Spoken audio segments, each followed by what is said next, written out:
Muy buenas tardes. La invitada de hoy es pionera en todo lo relativo al turismo en Córdoba, porque generó prácticamente de cero una licenciatura, pero además de eso también es especialista en turismo religioso. Vamos a ver de quién se trata.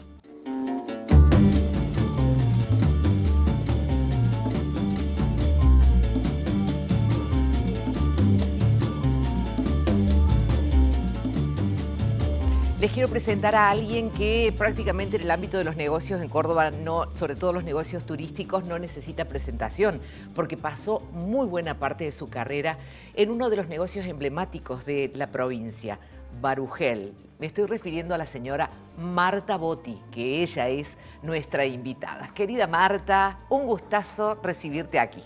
Gracias, Rebeca. Tan fácil y lindo estar con vos. Bueno, era así.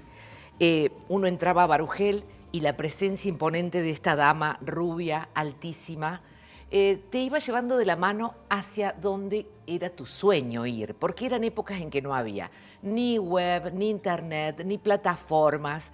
Todo lo hacía aquel que dispensaba un viaje a otro. Así es. Era primero entender a dónde querían ir, Mucha escucha.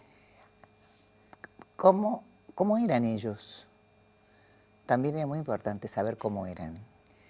No era lo mismo venderle a alguien que vivía en la ciudad, que tenía mucho mundo, a vivir a alguien que venía del interior y soñaba su primer viaje a Europa. Entonces había que entender al otro y sobre todo establecer un diálogo de confianza. En ese entonces que vos decías no había internet, no había otro contacto más que la persona o la firma, obviamente. Entraban a una gran B roja. Tengo una anécdota con eso, voy a cortar y continúo. Soy así, continúo y retomo. Recuerdo que cuando estaba en la Universidad Las Pascal, lo invité a don José Barugel a visitarnos. El sueño de su vida había sido estudiar. Don José Barugel había llegado a segundo grado y guardaba los títulos de sus hijos universitarios en su oficina privada. Era su proyección. Yo les conté a los chicos que venía don José Barugel. Y los chicos me decían, vienen de Barugel. No, viene don José Barugel, de Barugel. Como dice, vive. Digo, no es una marca. Yo siempre decía, él tiene los mismos colores que usted, que era Coca-Cola, roja y blanca. No es una marca, es la persona. Si no sabíamos que existía una persona, creíamos que era una marca. Eso era don José Barugel en Córdoba, ¿no? Esa esquina tan importante y siempre tan seguro de sí mismo. Yo recuerdo que volvía de Europa de hacer un viaje a mi manera, aprendiendo, y sonó el teléfono y me dijo, hola Marta, ¿cómo le va? Soy José. ¿José qué? José Barugel. Como diciendo, ¿cómo no está dado que no soy José Barugel? Tuve el honor de estar en su primer escritorio. Muchos años en ese primer escritorio. Después ya por tu propia cuenta. ¿Y dónde quedó la licenciada en letras que nos recitaba poemas de corrido cuando íbamos en búsqueda de un viaje? En realidad mi elección de letras era una elección medio determinada por la familia. En mi familia, yo lo pongo en la contratapa de mi libro, yo trabajo digo que Argentina es multirreligiosa, ¿no? Polirreligiosa. Pero mi papá era protestante, mi mamá era católica.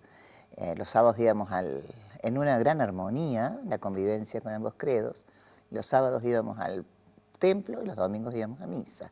Y por si fuera poco, cuando me casé con un judío. Entonces, Marta, claro, la hiciste completa. La hice completa, sí, es correcto. Seguir letras era o filosofía, que era mi otra hermana, o maestra jardinera, que fuera mayor, la más inteligente, en vivir siempre. Y yo letras, porque creo que me enamoré de los caminos. Me enamoré del Quijote, me enamoré del Cid Campeador, me enamoré de esos hombres que iban caminando, andando y haciendo historia y resolviendo historias. Cuando me recibí de licenciada en letras, gané un concurso y gané la Universidad Nacional y bueno, fueron tiempos convulsivos, como siempre. Uno de los tantos tiempos convulsivos en ese momento llamado proceso. Y yo me había dedicado a las letras modernas. Mario Benedetti era mi bandera. Me había dedicado a Mario Benedetti, a otros mexicanos. Y un día me golpearon la puerta de mi casa de Argüello fuertemente a la madrugada y me llevaron todos los libros. En ese momento era difícil estudiar letras, ser de filosofía y humanidades, ser de la Universidad Nacional. Entonces había que vivir, Rebeca. Yo tenía que mantener 3 chicos. 3 hijos. 3 hijos. O sea que decidí presentarme, no fue así. Al frente se muda una familia que resultó ser después casi una familia nuestra, un hermano postizo de mis hijos. Y él venía de Brasil y había comprado una empresa y dentro del pago que le habían hecho en la compra de esa empresa era Furlan Viajes. Y me dijo, no sé qué hacer con esto, Marta, mi vecino. ¿No te animás a ir? Sí, yo me animo. Había que pagar almacén, había que pagar carnicería, había que pagar ropa. Y allá fuiste. Y allá fui. Y ahí empezaste. Empecé en Furlan Viajes frente a la Plaza San Martín. Quienes recuerdan, era una gran empresa. Sí, Muy efectivamente. El cambio, ¿cómo te vino? ¿Cómo te adaptaste al cambio? ¿Te gusta? Me gustó. Me refiero al cambio de la tecnología aplicada al turismo, ni hablar de pandemia, pospandemia, pero sobre todo el tema de cómo era antes, que era a mano, con ustedes conociendo las centrales de reservas de aviones, los recorridos, y hoy esta cosa de que pareciera que el pasajero lo puede hacer por sí mismo, a todo. Sí. En ese momento era fácil. Yo lo que hice fue volcar sobre la mesa del escritorio de Furlan mis relaciones. Mis relaciones familiares, que eran muchas. Mi familia se había relacionado bastante con otras personas importantes en Córdoba. Mis relaciones académicas. Y arranqué con un viaje cultural, la ruta del CIT. Ah, un viaje temático, diríamos hoy. Comencé con los viajes académicos. Y me llevé a Lila Perrén de Velasco, una eminencia en ese momento en literatura española. La puse al frente de la venta. Y hicimos todos los caminos del sitio y íbamos a ver Soria, entrábamos a buscar la casa de Machado e íbamos a la tumba de Laura y recitaban poemas. Nos recibían escritores en Madrid porque Lila era muy conocida, sigue siendo un referente en literatura. Y nos recibió Luz Cernuda. Entonces después hice la ruta de los conquistadores. Me dediqué a América, México. Claro, o sea que entonces ahí estaba la fusión perfecta. Empecé a fusionar lo que yo sabía con estos productos nuevos. Y allí fui. Furlan en un momento dado cerró y caí a una agencia muy importante, que fue en su momento, no dejó de existir, se llamaba Córdoba. Era una agencia que estaba arriba de lo que hoy es la esquina frente al Cabildo. Y en esa agencia aprendí a hacer turismo regional. Era Punta del Este la estrella. Así que me instalaron allá en Punta del Este a recibir los pasajeros. Cumplí todos los roles dentro de una agencia de viajes. Todos. Creativa, escritorio, coordinadora. Pero sentada en un escritorio de Berugel me pasó la mitad de mi vida más importante a partir de ese momento. Se sentó un gran amigo, Alfredo Moyano, creo que lo conociste, nuestro querido Alfredo, y me dijo, sos la única licenciada en turismo y académica de turismo que puede dedicarse a dirigir una carrera de turismo que se va a abrir en la Blas Pascal. Y bueno, comenzó otra vida paralela. Nunca dejé de hacer turismo, lo hice desde la cátedra, desde las aulas y desde el mostrador, porque después abrí mi propia agencia, hasta el día de hoy. Claro. Vuelvo a la pregunta. ¿Qué pasó en vos con el tema de la tecnología aplicada a la venta de turismo? Y pasó que me hice psicodependiente de mis hijos y de mis nietos.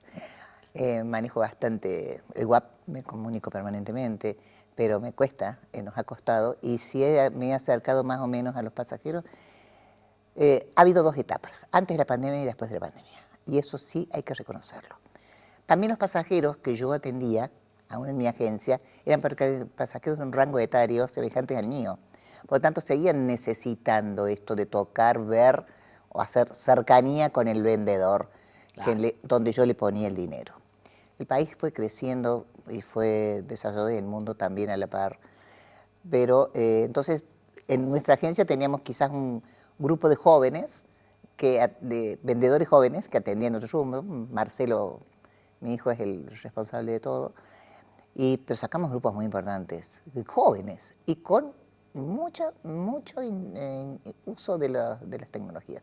O sea en este momento la tecnología se aplica, pero en el caso de adultos mayores, sí, es a medias. El A adulto medias. necesita sentir al otro todavía.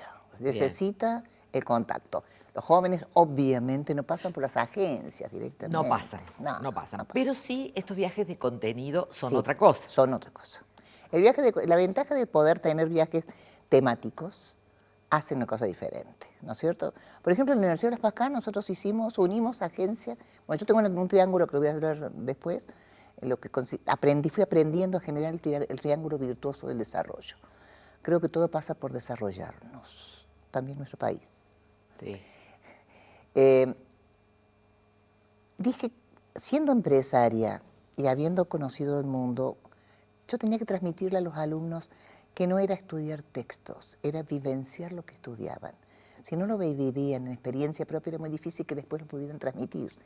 Es más fácil vender algo que vos ya conociste. Por la calle tal está el hotel tal, o si quieres comprar tal libro está en tal lugar en Londres, y si no... O sea, cuando uno viaja, uno puede transmitirle confianza al pasajero porque sabe de qué está hablando, lo que me está vendiendo, lo que me está comprando, lo que yo estoy comprando. Recuerdo que hice una audacia en la Universidad de Pascal, pobres vivieron medio infartados, porque yo hice una audacia de decir, voy a subir los alumnos arriba de un crucero.